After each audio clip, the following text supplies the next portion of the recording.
পরমাণু কর্মসূচি ইস্যুতে ইরানকে আলোচনায় বসার আহ্বান মার্কিন প্রেসিডেন্টের। সর্বোচ্চ ধর্মীয় নেতা খামেনিকে ট্রাম্পের চিঠি অস্বীকার জাতিসংঘের ইরানি মিশনের।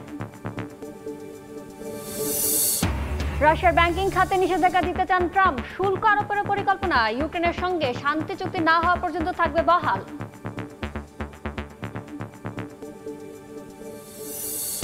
অবশেষে বন্দী দশা থেকে মুক্তি হচ্ছেন দক্ষিণ কোরিয়ার অভিশংসিত প্রেসিডেন্ট ইউল। আদালতের নির্দেশের পর সমর্থকদের উচ্ছ্বাস, সিউলে বিরোধীদের বিক্ষোভ।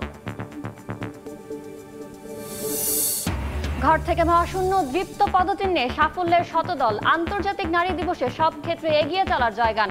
সমতার সমাজ গড়তে দৃষ্টিভঙ্গি পরিবর্তনের আহ্বান।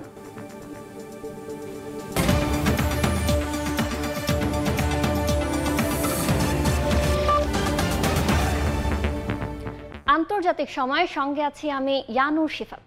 ডোনাল্ড ট্রাম্প ইরানের সর্বোচ্চ নেতা আয়াতুল্লাহ আল খামেনিকে চিঠি পাঠিয়েছেন। এতে ইরানের পরমাণু কর্মসূচি নিয়ে আলোচনার আহ্বান জানানো হয়েছে।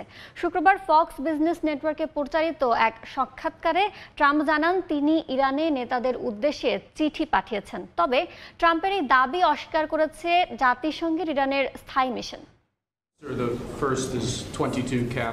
দ্বিতীয় মেয়াদে ক্ষমতা গ্রহণের পর থেকেই বিশ্বের বিভিন্ন দেশের সঙ্গে রাজনৈতিক সমীকরণ ঢেলে সাজাতে উঠে পড়ে লেগেছেন মার্কিন প্রেসিডেন্ট ডোনাল্ড ট্রাম্প। তারই উদ্যোগ পৌঁছেছে ইরানের দ্বার প্রান্তেও। মধ্যপ্রাচ্যের এই দেশটির পরমাণু কর্মসূচি বন্ধের চেষ্টা চালিয়েছেন ট্রাম্পের উত্তরসূরিরাও।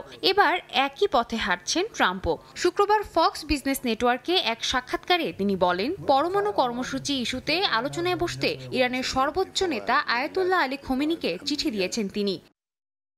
একই সঙ্গে হুঁশিয়ারি দিয়ে বলেছেন, আলোচনায় বসতে অস্বীকৃতি জানালে বিষয়টিতে সরাসরি হস্তক্ষেপ করতে বাধ্য হবে যুক্তরাষ্ট্র। এই অবস্থায় তেহরানের কল্যাণে সমঝোতায় যুক্তিসঙ্গত হবে বলে উল্লেখ করেন তিনি।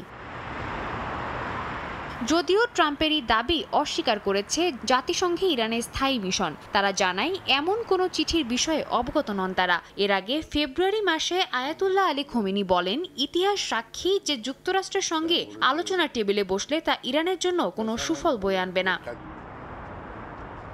এদিকে চলতি মাসেই তেহরানের পরমাণু কর্মসূচি বিষয়ে আলোচনায় মধ্যস্থতায় ওয়াশিংটনকে সহযোগিতা করতে রাজি হয় মস্কো। তাদের দাবি, যেভাবেই হোক ইরানকে পারমাণবিক অস্ত্র তৈরি থেকে বিরত রাখতে হবে। অবশ্য ইরান বরাবরই দাবি করে আসছে যে কোনো ধরনের পারমাণবিক অস্ত্র তৈরি করছে না তারা। সাদিয়া তাসনিম, সময় সংবাদ। মালাক্কা প্রণালী সহ বিভিন্ন সাগরে চলাচলকারী ইরানের তেলবাহী জাহাজে তল্লাশির পরিকল্পনা করছে যুক্তরাষ্ট্র। বার্তা সংস্থা রয়টার্সের বরাত দিয়ে বিভিন্ন গণমাধ্যম জানায়, গণবিধ্বংসী অস্ত্রের বিস্তার রোধে লক্ষ্যে একটি আন্তর্জাতিক চুক্তির আওতায় পদক্ষেপ নেওয়ার কথা ভাবছে মার্কিন প্রশাসন। দ্বিতীয় মেয়াদে দায়িত্ব নেওয়ার পর থেকে ইরানের বিরুদ্ধে সর্বোচ্চ চাপ নীতি পুনরায় চালু করেছেন ট্রাম্প। বিশ্লেষকরা বলছেন, বিশ্ব অর্থনীতি থেকে ইরাককে বিচ্ছিন্ন করতে এমন কৌশল যুক্তরাষ্ট্রের।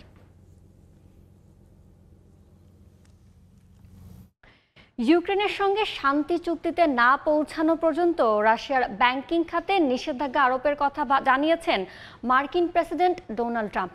শুক্রবার সামাজিক যোগাযোগ মাধ্যম ট্রুথ সোশ্যালে এক পোস্টে ঘোষণা দেন তিনি। এদিকে ইউক্রেনের রাশিয়ার বিমান হামলার পর আকাশ ও সমুদ্র পথে অস্ত্রবিরোধী প্রস্তাব করেছেন দেশটির প্রেসিডেন্ট ভলোদিমির জেলেনস্কি। রাশিয়ার দাবি, 2022 সালে ইস্তাম্বুলে রাশিয়া ও ইউক্রেনের মধ্যে আলোচিত শান্তি চুক্তির খসড়া ইউক্রেন সমস্যার সমাধানের প্রাথমিক পদক্ষেপ হতে পারে।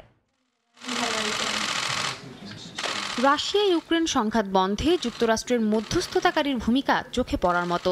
মার্কিন প্রেসিডেন্ট ডোনাল্ড ট্রাম্প ক্ষমতা গ্রহণের আগেই গুঞ্জন শোনা যাচ্ছিল ক্ষমতায় এসে মস্কো কিয়েভের যুদ্ধের অবসান করবেন তিনি। এই গুঞ্জন সত্যি করতে যেন আটঘাট বেঁধে নেমেছেন ট্রাম্প। এরই পরিপ্রেক্ষিতে শুক্রবার ট্রাম্প তার সামাজিক যোগাযোগ মাধ্যমের এক পোস্টে বলেন, রাশিয়ার ব্যাংকিং খাতের ওপর নিষেধাজ্ঞা এবং অন্যান্য খাতে শুল্ক আরোপ করতে চান তিনি, যা ইউক্রেনের সঙ্গে শান্তি চুক্তিতে না পৌঁছানো পর্যন্ত বহাল থাকবে। একই দিন তিনি বলেন, যুদ্ধ বন্ধে ইউক্রেনের তুলনায় রাশিয়ার সঙ্গে আলোচনায় বেশি ফলপ্রসূ হবে বলে মনে করেন তিনি।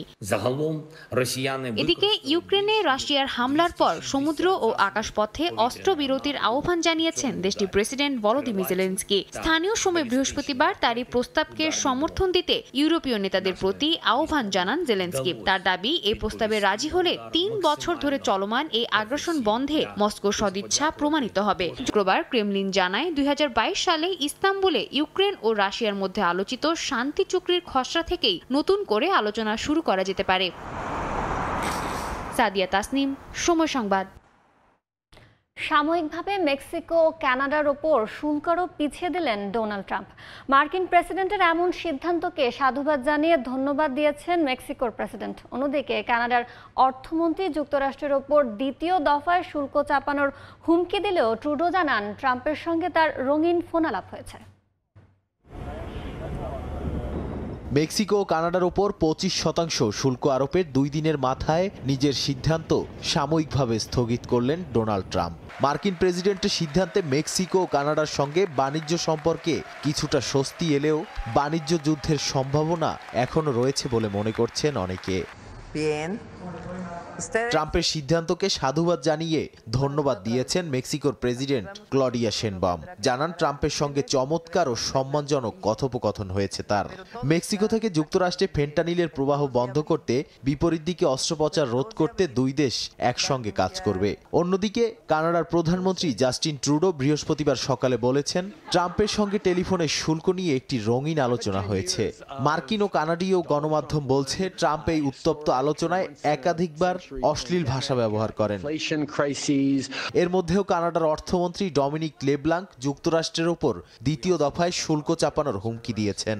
প্রতিদিন বিলিয়ন বিলিয়ন ডলারের পণ্য যুক্তরাষ্ট্র, কানাডা এবং মেক্সিকোর সীমান্ত অতিক্রম করে 3টি দেশের অর্থনীতি বহু দশক ধরে মুক্ত বাণিজ্যের মাধ্যমে গভীরভাবে সংযুক্ত রেখেছে। সামাজিক মাধ্যম ট্রুথ সোশ্যালে দেয়া পোস্টে ট্রাম্প জানান, এই সিদ্ধান্ত 2 এপ্রিল পর্যন্ত কার্যকর থাকবে। তবে নতুন করে শুল্ক আরোপের কারণে অনিশ্চয়তা দেখা দিয়েছে চীনে। বিশ্লেষকরা বলছেন, মার্কিন শুল্ক আরোপ কানাডার জাহাজ শিল্পের ওপর বিলম্বিত কিন্তু উল্লেখযোগ্য প্রভাব ফেলবে। তবে এরই মধ্যে ক্ষয়ক্ষতি রুখতে প্রস্তুতি নিতে শুরু করেছেন ব্যবসায়ীরা। নাদিম মারজান, সময় সংবাদ। এবার ইউরোপে মার্কিন দূতাবাস বন্ধের পাশাপাশি বিশ্বব্যাপী কর্মী সংখ্যা কমানোর পরিকল্পনা করছে যুক্তরাষ্ট্র। আগামী কয়েক মাসের মধ্যে এই সিদ্ধান্ত বাস্তবায়নের পদক্ষেপ নেওয়া হবে। বৃহস্পতিবার মার্কিন পররাষ্ট্র মন্ত্রণালয়ের একাধিক কর্মকর্তার বরাত দিয়ে তথ্য জানায় ব্রিটিশ সংবাদ মাধ্যম দ্য গার্ডিয়ান। এদিকে কূটনৈতিক উপস্থিতি কমানো এবং ইউএসএআইডি ভেঙে দেওয়ার ফলে বিশ্বব্যাপী মার্কিন প্রভাব দুর্বল হয়ে পড়ার ঝুঁকি তৈরি হচ্ছে বলে মনে করছেন বিশ্লেষকরা। অভিবাসী তাড়ানো, বৈদেশিক সহযোগিতা বন্ধের পর এবার ইউরোপে বেশ কয়েকটি দেশে দূতাবাস বন্ধ করতে যাচ্ছে যুক্তরাষ্ট্র। আগামী কয়েক মাসের মধ্যেই এই সিদ্ধান্ত বাস্তবায়নে পদক্ষেপ নেওয়া হবে বলে মার্কিন পররাষ্ট্র মন্ত্রণালয়ের একাধিক কর্মকর্তার বরাতে জানিয়েছে ব্রিটিশ সংবাদ মাধ্যম দ্য গার্ডিয়ান। প্রতিবেদনে বলা হয়েছে, প্রাথমিকভাবে জার্মানির লাইপজিগ, হামবুর্গ, ডুসেলডর্ফ, ফ্রান্সের বোর্তো, স্ট্রাসবুর্গ, ইতালির ফ্লোরেন্স সহ কয়েকটি ছোট শহরে দূতাবাস বন্ধ করা হতে পারে। তবে এ বিষয়ে এখনো নিশ্চিতভাবে সিদ্ধান্ত গ্রহণ করেনি মার্কিন পররাষ্ট্র দপ্তর। ইউক্রেন ইস্যুতে ইউরোপ যুক্তরাষ্ট্র সম্পর্কে টানাপোড়েনের মধ্যেই এমন খবর চাউর হলো। এদিকে বিশ্বব্যাপী কর্মী সংখ্যা কমানোর পরিকল্পনাও করছে যুক্তরাষ্ট্র। ওয়াশিংটনেও পররাষ্ট্র দপ্তরের বেশ কয়েকটি ব্যুরো একীভূত করার পরিকল্পনা করা হচ্ছে। তালিকায় থাকতে পারে মানবাধিকার, শরণার্থী ও মানব পাচার রোধে কাজ করা প্রতিষ্ঠানও।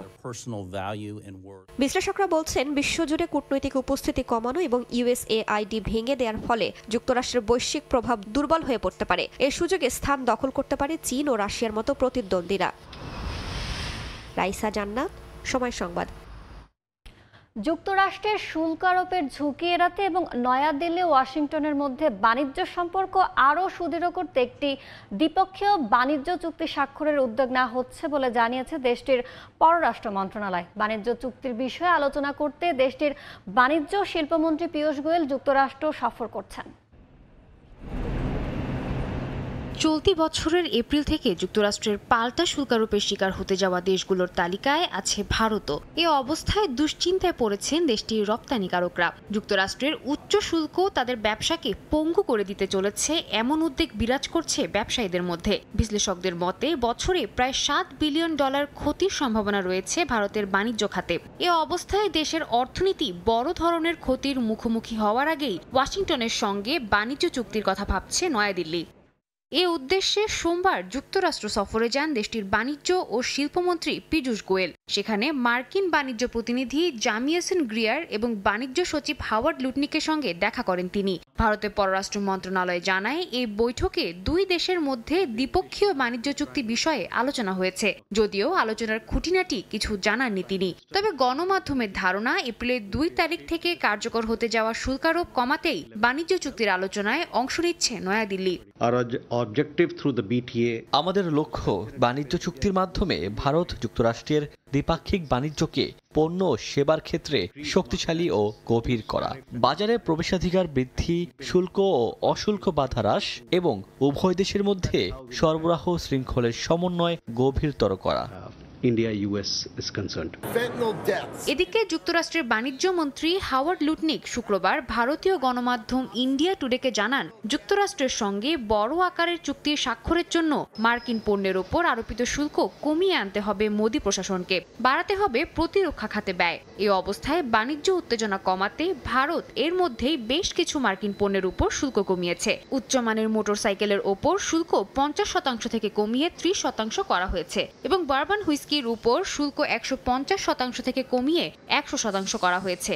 এছাড়াও অন্যান্য শুল্ক পর্যালোচনা করার প্রতিশ্রুতিও দেওয়া হয়েছে। পাশাপাশি প্রতিরক্ষা সরঞ্জাম কেনার পরিমাণও বাড়িয়েছে মোদি প্রশাসন। সাদিয়া তাসনিম, সময় সংবাদ।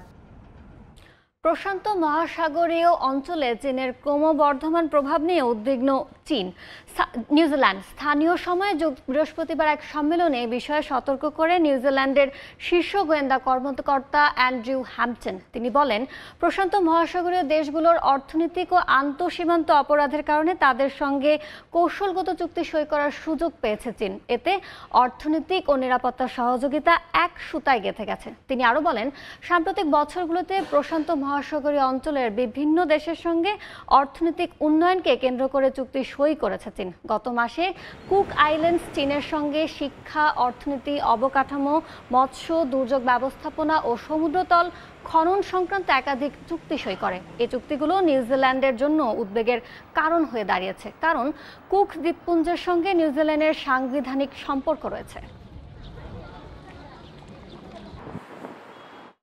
আন্তর্জাতিক সময় আরো থাকছে। ইসরায়েলের কঠোর বিধিনিষেধ উপেক্ষা করে আল আকসায় রমজানের প্রথম জুম্মার নামাজ আদায়ে ফিলিস্তিনিদের প্রায় 50,000 মুসল্লির উপস্থিতি।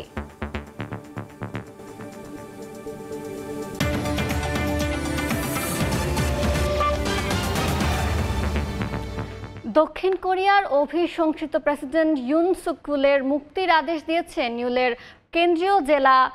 কেন্দ্রীয় জেলা আদালত। যদিও ফৌজদারি কার্যবিধি আইনের অধীনে আদালতের সিদ্ধান্তের বিরুদ্ধে আপিল করার জন্য 7 দিন সময় পাবেন অভিযোগ দায়েরকারী প্রসিকিউটররা। এদিকে আদালতের আদেশের জেরে সিউলে বিক্ষোভ করেছেন হাজারো মানুষ। অন্যদিকে উল্লাস প্রকাশ করেছেন ইউলের সমর্থকরা। দক্ষিণ কোরিয়া থেকে মোহাম্মদ হানিফের রিপোর্ট।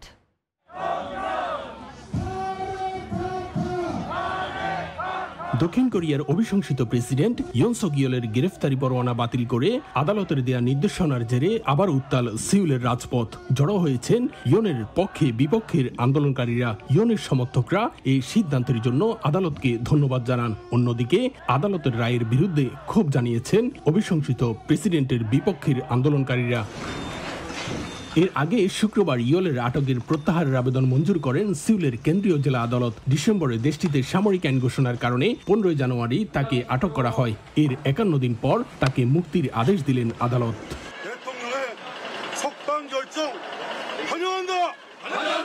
ফৌজদারি কার্যবিধি আইনের 97 ধারার অধীনে আদালতের সিদ্ধান্তের বিরুদ্ধে আপিল করার জন্য 7 দিনের সময় পাবেন অভিযোগ দায়েরকারী প্রসিকিউটররা।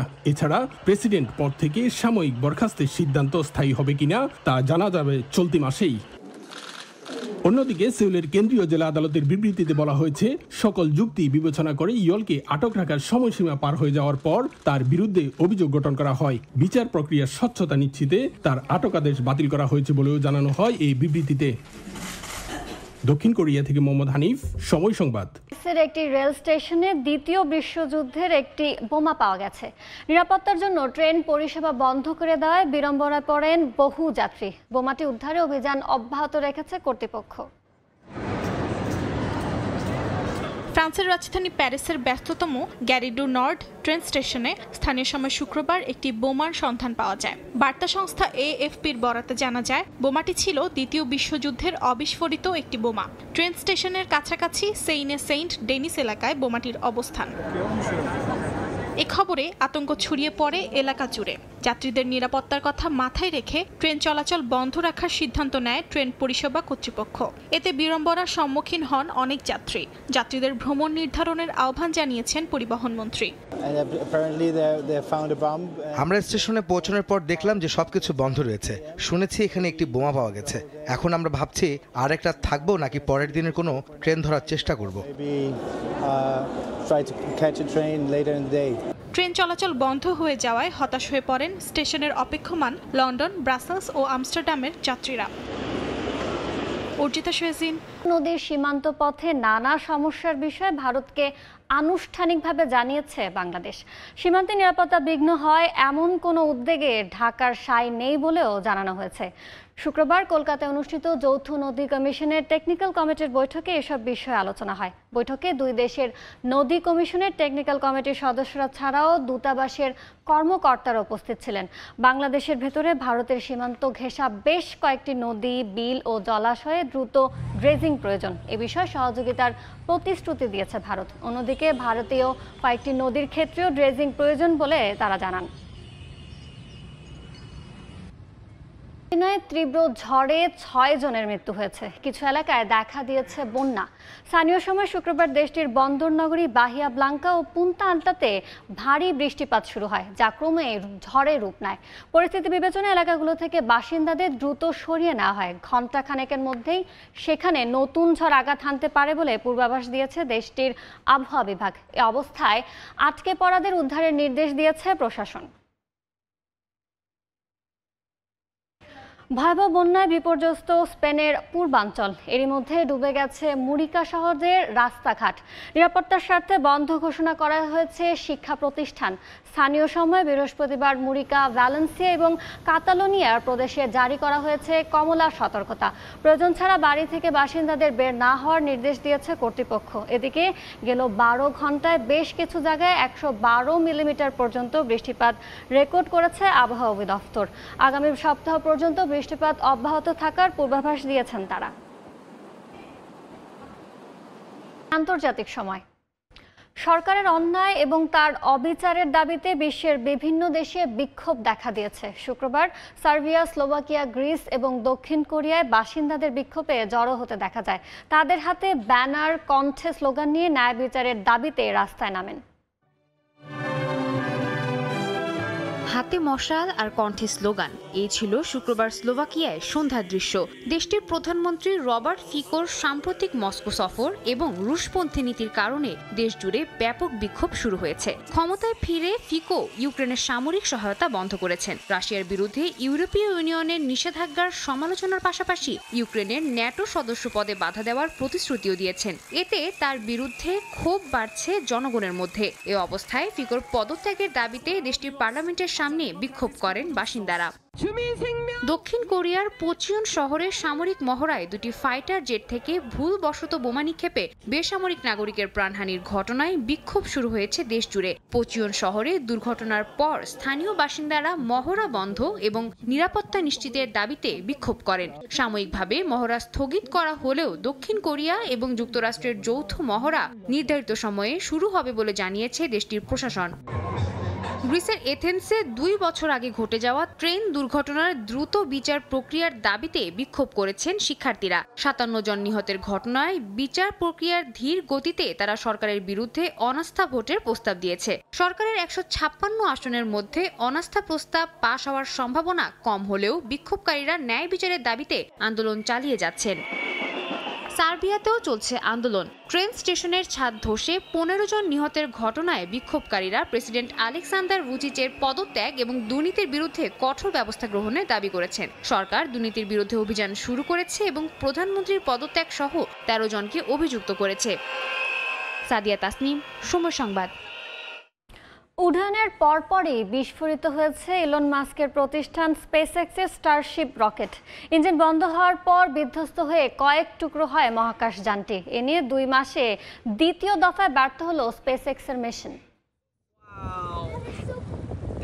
প্রথম দেখায় মনে হতে পারে আতশবাজি, অনেকে ভাবতে পারে ক্ষেপণাস্ত্র, যদিও এগুলো স্টারশিপ রকেটের ধ্বংসাবশেষ, যা বিস্ফোরণের পর মহাকাশ থেকে ধেয়ে আসে ভূপৃষ্ঠের দিকে। বৃহস্পতিবার স্থানীয় সময় সন্ধ্যায় যুক্তরাষ্ট্রের টেক্সাসের বোকাচিকা থেকে উৎক্ষেপণ করা হয় ইলন মাস্কের মহাকাশ গবেষণা সংস্থা স্পেসএক্সের স্টারশিপ রকেট। কিন্তু উড্ডয়নের পরপর নিয়ন্ত্রণ হারিয়ে ধ্বংস হয়ে যায় এটি। লাইভ স্ট্রিমিংয়ে দেখা যায় ইঞ্জিন বন্ধ হয়ে হঠাৎ বাহামাসের উপর বিস্ফোরিত হয় মহাকাশ যানটি। কর্তৃপক্ষ জানায় শুরুতে সফলভাবেই মাটি ছেড়ে শূন্যে ওঠে এটি। এরপর এই রকেট বিভিন্ন পর্যায়ে বিচ্ছিন্ন হয়ে মহাকাশের দিকে যাত্রা অব্যাহত রাখে। প্রথম পর্যায়ে বুস্টারটি রকেট থেকে বিচ্ছিন্ন হয়ে লঞ্চ প্যাডে ফিরে আসে এবং সেটিকে সফলভাবে ধরেও ফেলে মেকানিক্যাল আর্ম। তবে কিছু সময় পরই যোগাযোগ বিচ্ছিন্ন হয়ে ঘটে বিস্ফোরণ। এ ঘটনার জেরে যুক্তরাষ্ট্রের ফ্লোরিডা, মিয়ামি, অরল্যান্ডে সাময়িকভাবে বিমান চলাচল বন্ধ রাখে এভিয়েশন কর্তৃপক্ষ। 2 মাস আগে আরেকটি রকেট পরীক্ষামূলকভাবে উৎক্ষেপণের পর বিস্ফোরিত হয়। এ নিয়ে দ্বিতীয়বারের মতো ব্যর্থ হলো স্পেসএক্স। এবার মহাকাশে মক স্যাটেলাইট ছেড়ে আসতে উৎক্ষেপণ করা হয়েছিল এটি। সব মিলিয়ে এটি স্টারশিপের 8ম উৎক্ষেপণ বলে জানিয়েছে স্পেসএক্স। মৌসুমী সাথী, সময় সংবাদ। ইসরায়েলি বাধা উপেক্ষা করে পবিত্র আল আকসা মসজিদে রমজানের মাসের প্রথম জুম্মার নামাজ আদায় করেছেন ফিলিস্তিনিরা। শুক্রবার নামাজ আদায় করেন প্রায় 90,000 মুসল্লি। কঠোর বিধিনিষেধের দোহাই দিয়ে আরও অনেককে প্রবেশ করতে দেয়নি ইসরায়েলি সেনারা। ইসরায়েলি দখলদারদের জুলুম নিপীড়ন যে ধর্মপ্রাণ ফিলিস্তিনিদের কখনোই রুখতে পারেনি তা আবারও একবার চোখে আঙ্গুল দিয়ে দেখিয়ে দিল তারা। শত বাধা উপেক্ষা করে রমজানের প্রথম জুমার নামাজ আদায়ে পবিত্র আল আকসা মসজিদে ঢল নামে মুসল্লিদের। এদিন একসঙ্গে নামাজ আদায় করেন প্রায় 90,000 মুসল্লি। তবে বরাবরের মতো এবারও জুমার নামাজ ঘিরে কড়া বিধিনিষেধ দেয় ইসরায়েল। প্রায় 3,000 নিরাপত্তা বাহিনীর সদস্য গোটা এলাকা টহল দেয়। নির্দিষ্ট বয়সসীমার মুসল্লিদেরই মসজিদের প্রবেশাধিকার দেয়া হয়। 55 বছরের বেশি পুরুষ এবং 50 বছরের বেশি নারী সহ 12 বছরের কম বয়সী শিশুদেরই কেবল এদিন নামাজ আদায়ের অনুমতি দেয়া হয়েছিল। কয়েক স্তরের নিরাপত্তা বেষ্টনী পেরিয়ে মুসল্লিরা মসজিদে প্রবেশের সুযোগ পান, যদিও প্রবেশ মুখে তাদের কঠোর তল্লাশি ও দীর্ঘ অপেক্ষার মধ্য দিয়ে যেতে হয়। অনেককেই মসজিদে ঢুকতে দেয়নি নিরাপত্তা বাহিনী, ফিরেও যেতে বাধ্য হয়েছেন কেউ কেউ। মক্কা এবং মদিনার পরে ইসলামের তৃতীয় পবিত্রতম স্থান জেরুজালেমের পবিত্র আল আকসা মসজিদ। ইয়াসিন মোহাম্মদ জিসান, সময় সংবাদ। রমজানের প্রথম জুম্মায় ইতালির মসজিদগুলোতে ছিল মুসল্লিদের ঢল। এবছর দেশটির আবহাওয়া অনুকূলে হওয়ায় স্বস্তিতে রোজা পালন করতে পারছেন মুসল্লিরা। এতে স্থানীয় মুসলিমদের পাশাপাশি আনন্দ প্রকাশ করেছেন প্রবাসী বাংলাদেশিরাও। বিস্তারিত ইতালি প্রতিনিধি মাকসুদ রহমানের তথ্যচিত্র রিপোর্টে। ঐতিহাসিকভাবে ইতালি ক্যাথলিক খ্রিস্ট ধর্মাবলম্বীদের তীর্থভূমি হলেও বর্তমানে দেশটিতে প্রায় 23 লক্ষাধিক মুসলিম বসবাস করেন, যাদের মধ্যে প্রায় 2.5 লাখেরও বেশি প্রবাসী বাংলাদেশি। রমজানের প্রথম জুমার দিন মসজিদে মসজিদে ছিল মুসল্লির ভিড়। অনেক মসজিদে অনুষ্ঠিত হয়েছে একাধিক জুমার জামাত। ইতালিতে শীতের প্রকোপ কমেছে এবং বাতাসে বসন্তের আবহাওয়া বিরাজ করছে, তাই এবছরের রোজা স্বস্তিদায়ক হবে বলে মনে করেন মুসলমানরা। কর্মস্থল থেকে কয়েক ঘন্টা ছুটি নিয়ে অনেকে পড়তে আসেন নামাজ। রমজানের প্রথম জুমা আমরা খুব সুন্দর পরিবেশে ভেনিসের সেন্ট্রাল জামে মসজিদে জুমার নামাজ আদায় করলাম। এবছর রমজান খুব চমৎকার পরিবেশে আমরা শুরু করতে পেরেছি। এবছর রোজাগুলো তেমন কোনো শীতও নেই, গরমও নেই। আগামী দিনগুলি যেন সমস্ত ধর্মপ্রাণ মুসলমান আমরা সুন্দরভাবে মাহে রমজান আদায় করতে পারি, তারাবি আদায় করতে পারি, এই প্রার্থনা প্রভুর কাছে আমরা করছি। আল্লাহ যেন আমাদের সবার নামাজগুলি কবুল করে নেয়। অনুকূল আবহাওয়া ও সুন্দর পরিবেশ এবছর ইতালি প্রবাসীদের পবিত্র রমজান পালনে আরও বেশি আগ্রহী করে তুলছে। এবছর প্রবাসী মুসলমানরা অত্যন্ত খুশি যে প্রথম ও দ্বিতীয় রমজান ছিল শনি ও রোববার ছুটির দিন। সময় সংবাদ। বিশ্বের সর্বপ্রথম নারীর ভোটাধিকার ও নির্বাচনের প্রার্থী হওয়ার অধিকার দেয় ফিনল্যান্ড। সর্বপ্রথম নারী এমপিও নির্বাচিত হয় দেশটিতে। অধিকার কর্মীরা বলছেন, দেশটির সাফল্য ও সমৃদ্ধির নিয়ামক নারীর সমতা প্রতিষ্ঠায়। নারী দিবস উপলক্ষে ফিনল্যান্ড থেকে মহিউদ্দিন মধুর রিপোর্ট।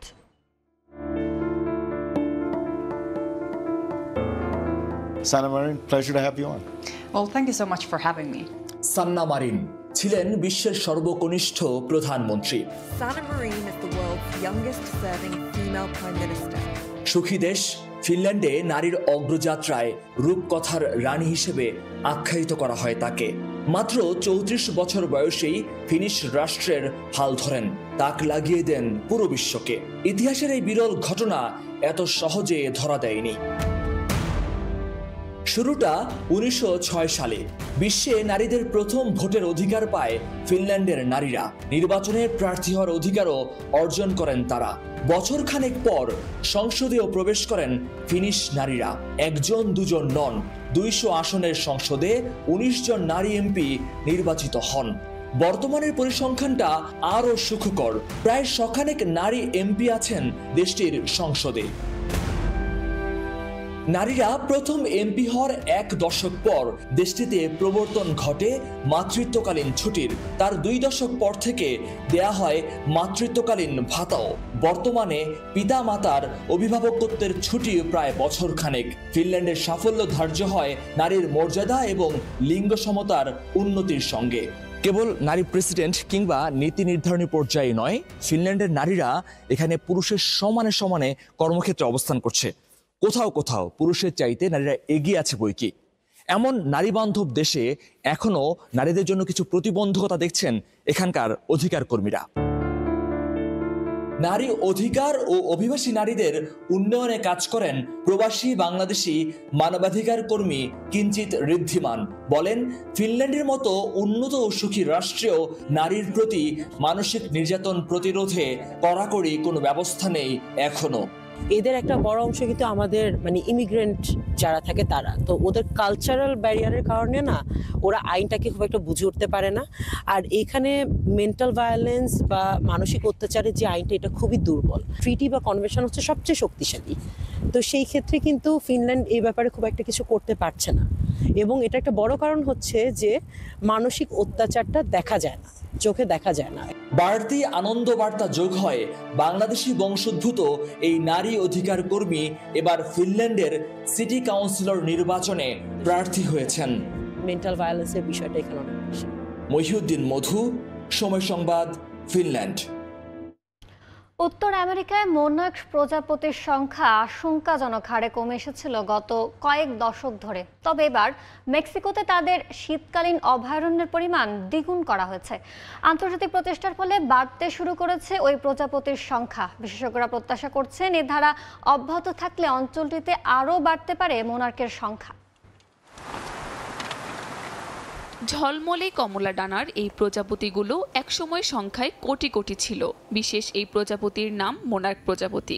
কিন্তু বন উজাড়, কীটনাশকের ব্যবহার ও জলবায়ু পরিবর্তনের কারণে গত কয়েক দশকে 85%-এরও বেশি কমে গেছে এদের সংখ্যা। 2022 সালে এই প্রজাপতিটিকে বিপন্ন তালিকাভুক্ত করে international union for the conservation of nature. তবে হুমকির মুখে থাকা এই প্রজাপতি রক্ষায় বিশেষ উদ্যোগ নেওয়া হয়েছে। মেক্সিকোর প্রাকৃতিক অভয়ারণ্য কর্তৃপক্ষ জানিয়েছে, এবার মোনার্ক প্রজাপতিদের শীতকালীন আবাসস্থল 1.79 হেক্টর পর্যন্ত বিস্তৃত হয়েছে, যা গত বছরের তুলনায় দ্বিগুণ। এই বৃদ্ধির মূল কারণ মেক্সিকো, কানাডা ও যুক্তরাষ্ট্রের যৌথ প্রচেষ্টা। তারা আরও জানায়, প্রজাপতি সংরক্ষণে গুরুত্বপূর্ণ ভূমিকা রাখছে পর্যাপ্ত বৃক্ষরোপণও। প্রতি বছর 1.5 থেকে 3 লাখ গাছ লাগানো হয়। এটা নির্ভর করে আমাদের কাছে থাকা গাছের সংখ্যার উপর। গাছ লাগানোর ফলে মোনার্ক প্রজাপতি বেড়েছে।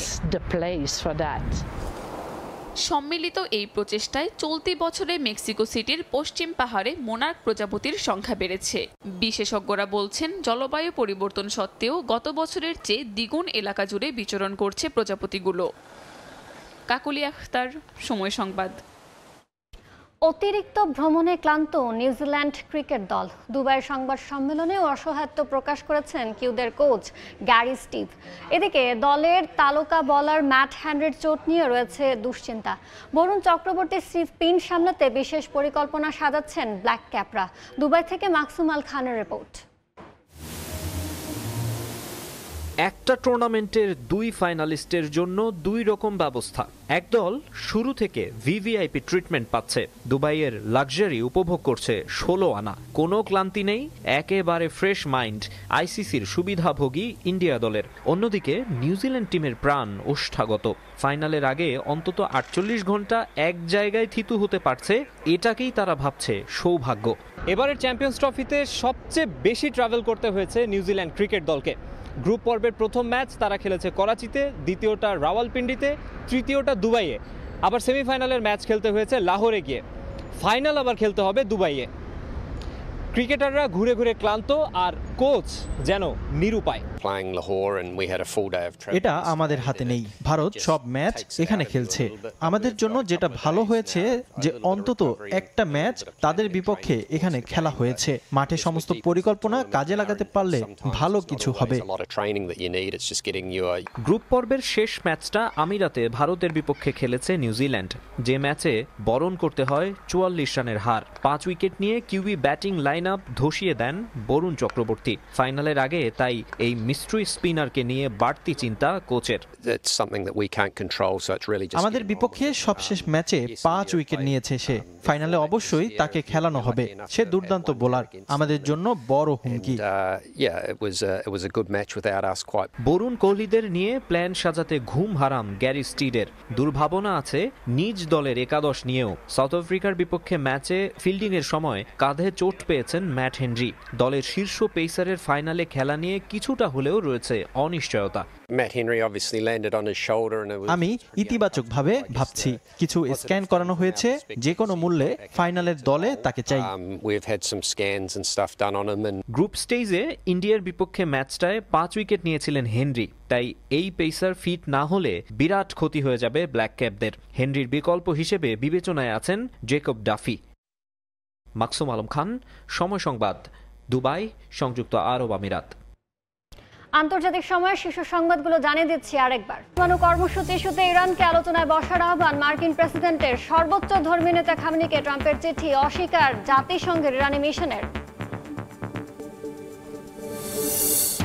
এবং ঘর থেকে মহাশূন্য দীপ্ত পদচিহ্নে সাফল্যের শতদল।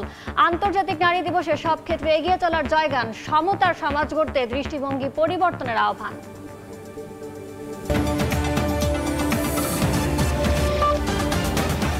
এ ছিল আন্তর্জাতিক সময়। সঙ্গে থাকুন সময়ের।